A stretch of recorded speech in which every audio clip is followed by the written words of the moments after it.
PSG, Juventus, Benfica, and Maccabi Haifa. There you go. Liam always has my back. PSG has also never won the Champions League, and this is a massive storyline with this club. Obviously, a club with money, a club with very talented footballers, with questionably the greatest player of all time, but can't seem to do anything in the Champions League, and that's where fans always come to always say that Ligue 1 is also a farmers league because these guys are able to score all of these goals in Ligue 1, but when it comes to Champions League, it doesn't translate. But we are seeing Neymar and Messi and even Mbappe in real top form right now. They're going nuts. They are going ham. Like, isn't there some with their combined stats or something? Don't they lead in all of Europe or something like that? It's just a crazy stat that they have going. So sorry, I have them right in front of me. Good, so perfect. the three of them combined, Neymar has 5 goals, Mbappe has 4, Messi has 3, so they have 12 goals. Neymar has 6 assists in 3 games. Messi has 2, so that's 8. So they have 8 assists. Mbappe doesn't have any right now. 8 assists and 12 goals between the 3 of them. Mbappe wants all the goals to Mbappe himself. just wants to score. That's fine. Hey, Which is great. They need someone to pass to, so as long as he isn't bumping into anybody halfway the pitch. He kills me. So... And Sergio Ramos, they've got an unreal... maybe in the conversation as the greatest defender center back of all time, but an unreal leader on their team that I think really kind of probably nipped that drama in the butt like quickly.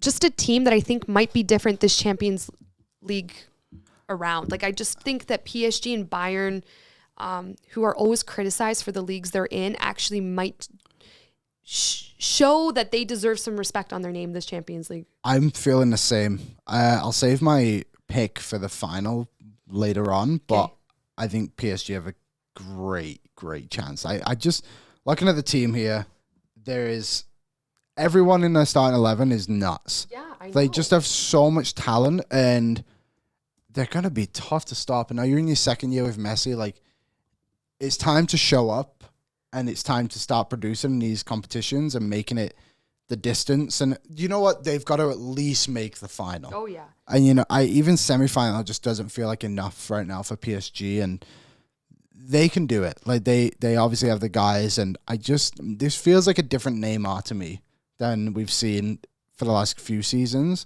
This feels like Neymar's on a different wavelength, and he knows that, like, they have the capability of doing it, and I think he wants it bad. Neymar's been so heavily criticized for a while now at PSG, and I watched his documentary on Netflix. Did you see it? No, I haven't seen it, actually. It's really good. Okay. Watch it. Obviously, injuries. I don't think PSG is an easy club to play at for obvious reason. I think that there's some egos there and ownership, not issues, but there's just, you know, some controversial things that have happened in ownership.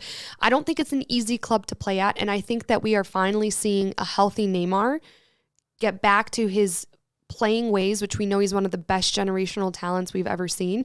So to kind of see him peak right now and start playing the solid football ahead of Champions League, ahead of the World Cup, I think we might see Neymar quite possibly better than we've ever seen him, because this confidence he's having and this even dynamic that he's been having with Messi for PSG has been super solid to see. So in 3 games, like I said, Neymar has 6 assists. Last season, he had 6 assists in 22 games. In his first season with PSG, he had 13. Well, so he seems well on pace to crack that. I mean, it would be... we spoke to Neymar and how his diving kind of rubbed us the wrong way at the 2018 World Cup, but that's no disrespect to him as a player. It was just kind of his attitude, I think, in certain moments that drove me crazy. But we're not ripping on him. I pray that we see peak Neymar with like other peak Brazilians at the World Cup to watch some of the best football we've seen from Brazil in a long time. Yeah, like Vinny Jr. Jr. Gabriel Jesus, Casemiro will be there. Like just those guys alone, you're like, okay, that's cool. the call. Yeah.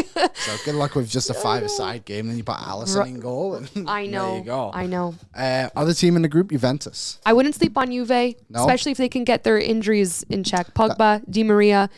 You know, it's so funny because PSG and Juve have 2 guys that I think are going to win the World Cup. I think Di Maria and Messi with Argentina are going to win the World Cup. That's my pick. And I think both of those players in their respective clubs have a good chance to have like a pretty good Champions League run.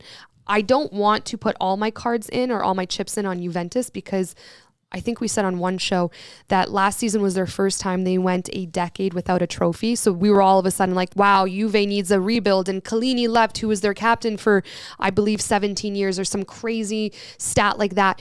But I do think that they are a team that could win Serie A. We go back to that conversation about the Scudetto and how it's anyone's title. I wouldn't sleep on Juve.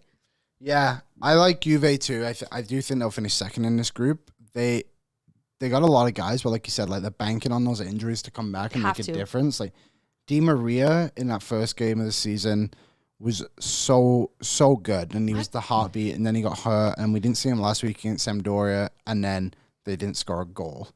So I just wonder what that's going to be like for them in these games. Like Paris is going to be obviously high octane attack. How are they going to contain that? Are they going to be able to get goals? And then Benfica, they're always a team that you kind of got to worry about. I agree. I could see them finishing second, but I could also see them being the team that falls out of this group as well. But I will say, I'll put my chips on them finishing second in the group behind PSG, and then I'll have Benfica third and Maccabi Haifa. Maccabi Haifa from Israel. Wow. Yeah, they're an Israeli team. Wow. So they haven't been in the Champions League for a few years, actually. I can't remember the last time they were in, but it's usually them and I'll try and get this other one. Maccabi Tel Aviv, I believe it is. Okay. Is how you say it. So they're the kind of two big teams in Israel. So they're probably the weakest team in the Champions League this season, but you never know. You never know. It is the Champions League. They are the champions. I'm going to say exactly the order that you did as well.